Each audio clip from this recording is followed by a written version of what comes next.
¿Será la higiene? Menos acerados este sector que los... ¿Será? La educación.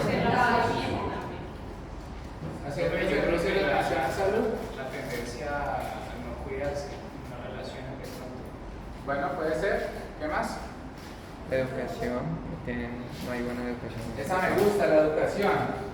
Entonces, con frecuencia uno ve abuelitos mayores que les salen lesiones verrugosas y les da pena consultar al médico. Y ya consulta cuando tienen una lesión tumoral, ¿cierto? Que ya básicamente no hay mucho que hacer, sino que hacer una penectomía o parcial o total. Una de esas razones es eso, la pena y la falta de educación, de concientización en hacerse un examen propio y poder consultar cuando se requiera.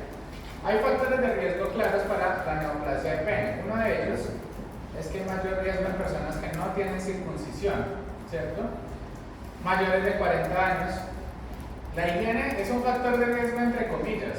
Cuando se habla mucho de neoplasia de pene, siempre se ha hablado que la higiene puede ser un factor causal, ¿cierto? La mala higiene.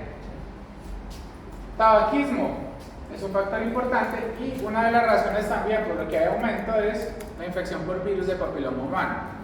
Otra vez por fenotipos de alto riesgo, principalmente 16 y 18. Las lesiones en pene pueden variar. Acá estamos hablando específicamente de cáncer de pene, pero si tenemos fenotipos de bajo riesgo, yo puedo tener igual como en tracto femenino lesiones verrugosas, ¿cierto? Que son también bastante frecuentes. Inicialmente las neoplasias de pene se pueden ver como unas lesiones papulares grises pequeñas, a veces con costra, y son mucho más frecuentes en el prepucio y el glande. Por eso es que en los pacientes no circuncidados es mayor el riesgo de que esas lesiones se presenten allí, ya que casi siempre la localización es esa. Cuando uno hace un diagnóstico en estadios tempranos y hace un tratamiento temprano, la sobrevida es buena, en general, del 66%, y en tardíos sí ya hasta el 27%. ¿Cuál creerían ustedes que es el principal sitio de metástasis de una neoplasia? Ganglios linfáticos regionales, entonces principalmente los ganglios inguinales, ¿cierto? Es el principal sitio de metástasis. A veces ya puede hacer metástasis a órganos intraabdominales, entonces puede ir a próstata, vejiga, ¿cierto? A colon. Y dentro de los subtipos, pues el principal carcinoma, neoplasia maligna, sería el carcinoma escamocelular, otra vez. Pero dentro de estos escamos celulares hay un subtipo que se conoce como carcinoma verrugoso. Observen la característica macroscópica de esa lesión, ¿cierto? Es una lesión que es papilomatosa, exuberante, ¿cierto? Parece como si fuera una coliflor. Entonces a esto lo que llamamos carcinomas verrugosos. ¿Qué pasó?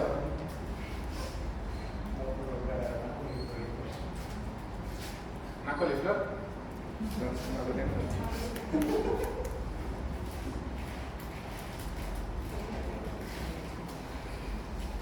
¿Cómo sería entonces la fisiopatología en relación otra vez a infección por VPH? ¿Quién la quiere explicar? Es exactamente igual. En ano, en cavidad oral, en vulva, dime. Sí. ¿Cómo es? ¿Cómo es? Sí, es igual, pero otra vez la tienes que escuchar. Pues ahí relacionándolo con lo que es el VPH, tenemos las oncoproteínas como más importantes que serían la E6 y la E7, que en este caso entonces la E6 me va a alterar lo que es la P53, que ya sabemos que es como el guardián del genoma, que me va a cargar lo que es la apoptosis, y también dice que la E6 me va a afectar lo que es la telomerasa y la celulosa. Son grupos de quinasas que reparan el material. Ok. Y pues eso me va a afectar lo que es la proliferación. Entonces, E6 relacionado con la apoptosis y proliferación, que pues me va a llevar a que una célula inmortal. Exacto, o sea que no van a entrar en apoptosis de esas células que tienen mutación. Y en el caso de E7, que también pues sabemos que es una oncoproteína de VPH, según eso me va a afectar lo que los genes supresores de tumores. Principalmente retinoblastoma, que se va a asociar con lo que es el E2F, que es el factor de transcripción para que ese retinoblastoma se active. Sí. Y también relacionado con lo que es la P21 o P27, que también sabemos que es un gen supresor de tumor, que eso me va pues a regular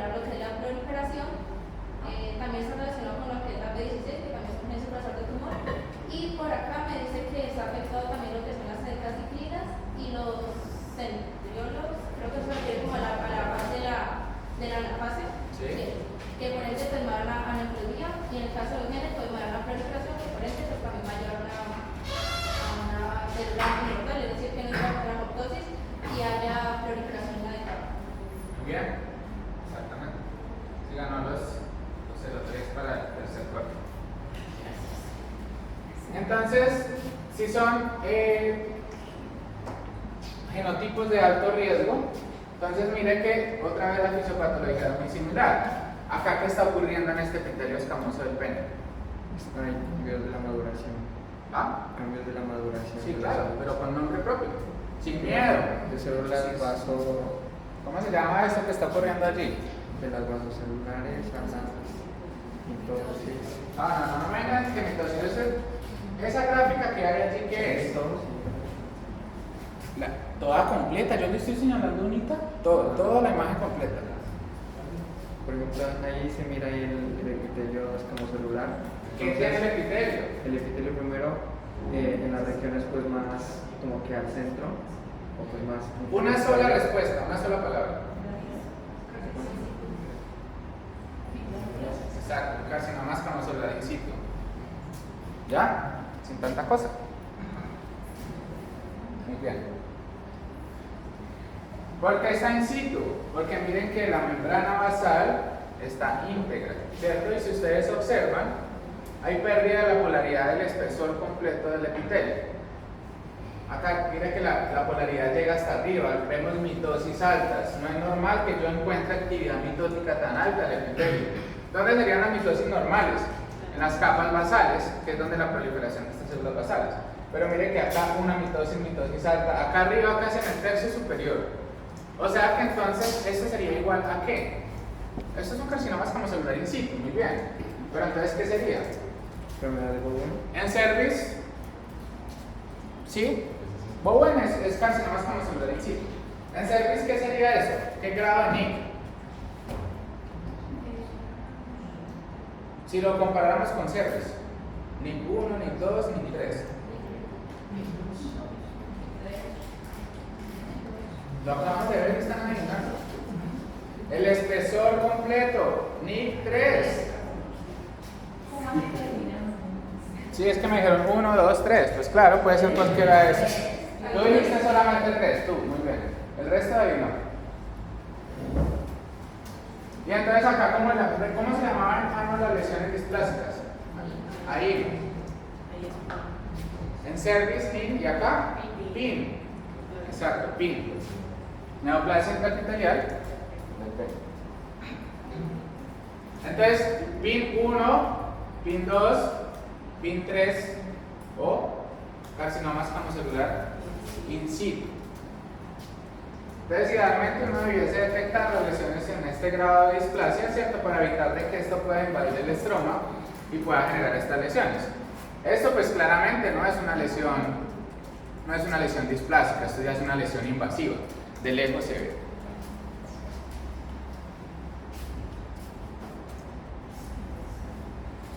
Tamización para cáncer de pene.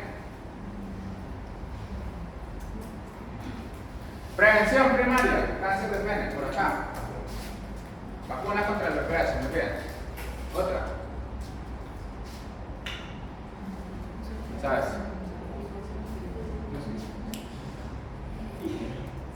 Higiene, ¿cierto? Hay que dar las recomendaciones, uso de preservativo, educación en relación a detectar, a cómo concientizar a la gente, así como hay campañas para concientizar sobre los tumores del testículo, que las personas se examinen el pene, ¿cierto? Si es una lesión verrugosa, una lesión popular, que no es normal, pues hay que consultar para hacer una biopsia, ¿listo?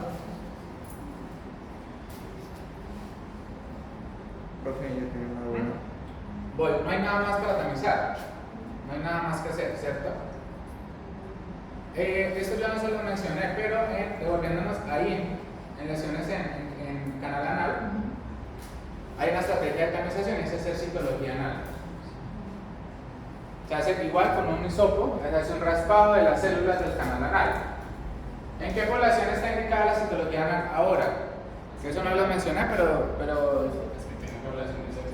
Receptores. sí, esa es una opción. Resectivos anales, pero no solamente hombres, hay mujeres también, ¿cierto? ¿Qué más? Requisito: todas las personas, hombres y mujeres con VIH, deben de tener citologías anales por lo menos cada año, cada 2 años. ¿Incómodas para la gente? Claro que sí. Igual de incómoda una citología. ¿Ustedes ya le hicieron citología cervical? ¿Incómoda? Sí, pero necesario, sí. ¿Y es una estrategia? Barata. ¿Sabe qué cumple con la estrategia de negocio? ¿Cuál es la diferencia entre una neoplasia intraepitelial peniana y un carcinoma celular? ¿Quién me responde esta pregunta? ¿Cuál es la diferencia entre una neoplasia intraepitelial peniana y un carcinoma de células escamosas? O sea, se puede distinguir de que una progresa para la otra, pero digamos para diferenciarla. Porque Esto es una neoplasia intraepitelial peniana porque es PIN3, pero es igual a un carcinoma in situ, ¿cierto? Las lesiones precursoras es un PIN2 y un PIN1. Una neoplasia es una displasia realmente del epitelio, que si va avanzando en el grado, pues puede transformarse en un carcinoma escamocelular invasivo. O sea que la diferencia entre una y otra es que estas son lesiones preinvasivas y el carcinoma escamocelular ya es una lesión infiltrante, ¿cierto? Neoplasias testiculares. Bueno, en pene hay otras cosas, ¿no? Balanitis, procesos infecciosos, uretritis, pero eso ya es mucha más cosa clínica más que patológica. Las neoplasias testiculares, estas tasas pueden variar de acuerdo a las poblaciones, ¿cierto? Acá tenemos entonces la tasa de neoplasia testicular estandarizada por edad y la mortalidad también estandarizada por edad. ¿Ustedes por qué creerían que cuando uno presenta algunos valores epidemiológicos es importante ajustarlos por tasas? ¿Por qué? ¿Y por qué no a un valor crudo? ¿Qué es un valor crudo y qué es un valor ajustado por tasa? Depende de la población. Por ejemplo, ahí se puede observar que aunque sea más frecuente en Estados Unidos, la mortalidad no es tanta en comparación de los casos, bien a comparación de Latinoamérica. Porque es que cuando no das esos datos crudos estás dando cosas muy generales, ¿cierto? Estás hablando en general en todas las edades, en todos los grupos poblacionales. Entonces, idealmente, uno siempre que presente datos epidemiológicos hay que ajustarlos por, sea tasa por edad, ¿cierto? O por el sector específico donde estés valorando la enfermedad. Colombia, ¿cómo está? Tasa estandarizada, como entre 1,3 y 4,3, ¿cierto? Y de mortalidad, está como en mayor de 0,53, ¿cierto? Una alta mortalidad y una tasa estandarizada también en relación a incidencia también alta. ¿En qué poblaciones son frecuentes las neoplasias testiculares? Depende del tipo de neoplasia testicular, ¿cierto? Porque yo puedo tener varios tipos. El 95% de ellos son derivados de células germinales. O sea que miren que acá vemos diferencia entre ovario y testículo. En ovario, ¿cuál era el 90% de las causas de neoplasias? Epiteliales, ¿cierto? Que hablábamos de los serosos, de los mucinosos. Miren que acá, por el contrario, es el 95%. En ovario, ¿cuánto eran germinales?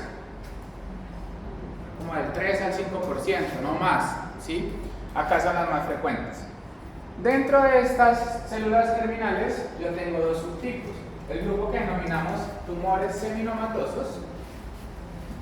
Y dentro de los seminomas hay varios subtipos histológicos: clásico, espermatocítico, anaplásico, pero en general, digamos, de los más frecuentes en todos los tumores de células germinales son los seminomas clásicos.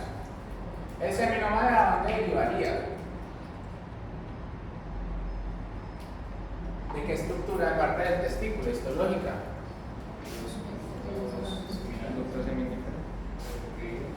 ¿Del epidema? De los túbulos seminíferos, ¿cierto? De allí es donde se desprenden los seminomas. ¿Cómo ocurre la neoplasia seminomatosa? Primero hay un seminoma in situ, o sea, que está contenido en la basal, en el túbulo, ¿cierto? Y luego hay un seminoma invasivo, es cuando ya se sale de la basal del túbulo. Hay algunos que consideramos que son no seminomatosos. Entonces tenemos carcinoma embrionario, tumor del saco de Yod, teratoma, coriocarcinoma. ¿Sí? Miren que acá les suenan algunos. En ovario hablamos de teratoma y también hablamos de coriocarcinoma. Los menos frecuentes, el 5%, son los derivados de no células germinales. Dentro de ellos podemos pensar tumores de los estromas, de los cordones sexuales estromales, como tumor de células de Sertoli y tumor de células de Leydig, o a veces puedes tener combinación. O sea, el mismo paciente tiene Sertoli y Leydig al tiempo. ¿Esto también se presenta en ovarios, sí o no? Sertoli y Leydig también se puede presentar, ¿cierto? Habíamos hablado que es un subtipo que es poco frecuente. Otros, metástasis, ¿cierto? Es raro que ocurra, pero podemos encontrar metástasis. Linfomas. Ya vieron que no está allí, que a veces se puede presentar, que es el radiomiosarcoma. El músculo que rodea el conducto, el cordón espermático, ¿cierto? A veces podemos tener sarcomas derivados de ese cordón y que se extienden al testículo. ¿Es un radiomiosarcoma raro? Sí, pero se puede presentar. Acá voy a hacer una concientización. Generalmente los médicos no se acostumbran a hacer examen testicular. No estoy diciendo que a todos los pacientes tengan que hacer examen testicular, ¿cierto? Pero a veces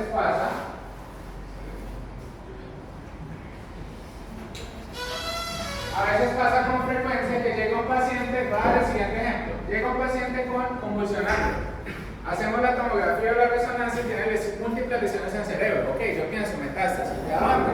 Ni idea. Hacen biopsia de cerebro, miran pulmón, abdomen, nada, no encuentran. Y nunca se les ocurrió hacer un examen testicular, y ahí tenía un nódulo en el testículo al examen físico. Entonces siempre hay que pensar en esos tumores. Recuerda que yo había hablado algo de primario de origen desconocido, ¿cierto? Que son aquellos que nunca se encuentra el foco primario. Pues hay que pensar entonces siempre en neoplasia testicular. Entonces, miren la distribución por rango de edad, ¿cierto? Y de acuerdo a las características histológicas. Estos que estoy hablando acá, ¿qué tipo de tumores son? ¿Embrionarios o no embrionarios? Embrionarios. De los más frecuentes, el seminoma clásico, y miren el rango de edad, entre 40 y 50 años se suele presentar. Y por favor, se me van a aprender los famosos marcadores tumorales. Ya que miren que para este examen tenemos marcadores tumorales para ovario, también para testículo, muy útiles para poder hacer el diagnóstico. Dentro de los marcadores tumorales que vamos a utilizar, entonces vamos a anotar el combo de marcadores tumorales y vamos a ir mirando en cuáles se elevan. Tenemos uno importante, lactato deshidrogenasa, LDH, beta-HCG, alfa-fetoproteína,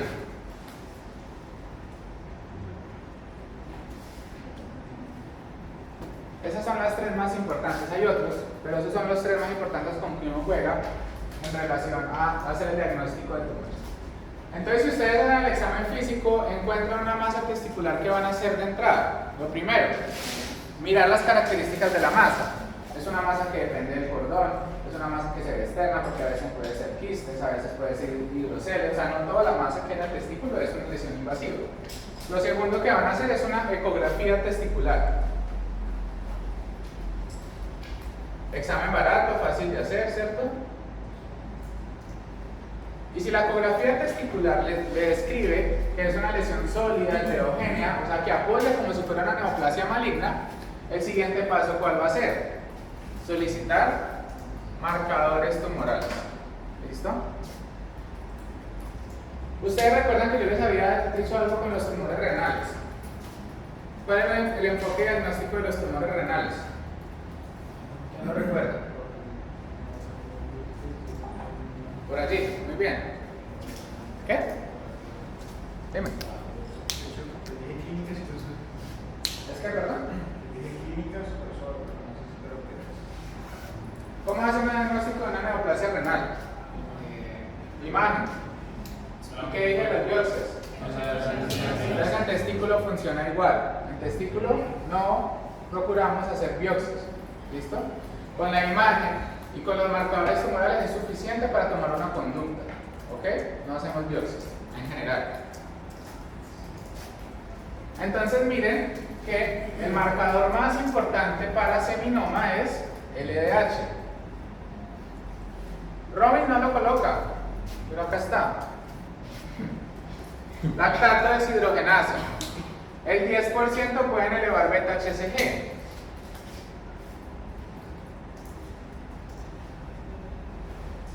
Alfa-fetoproteína también a veces pueden aumentar, pero el más específico es lactato deshidrogenasa.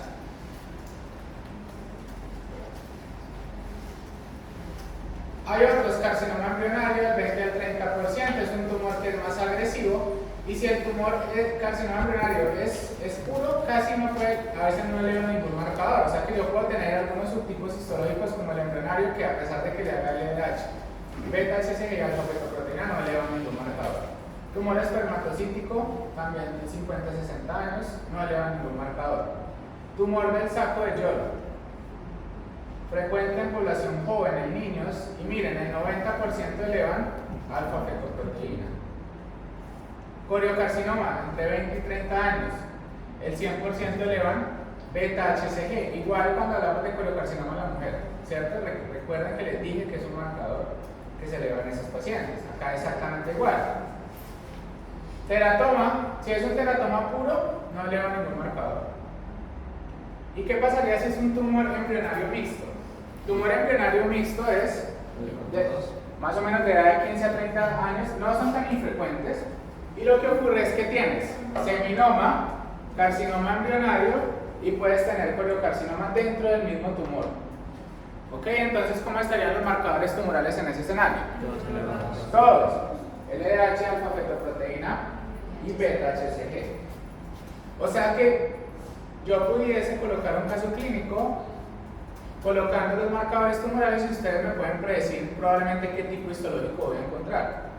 No me importa que ustedes como que aprendan a ver el tipo histológico, cómo se ve la histología de eso. A mí lo que me importa es que sepan utilizar los marcadores tumorales, que eso es lo que van a ustedes a enviar. De acuerdo al resultado, pues uno puede predecir qué tipo de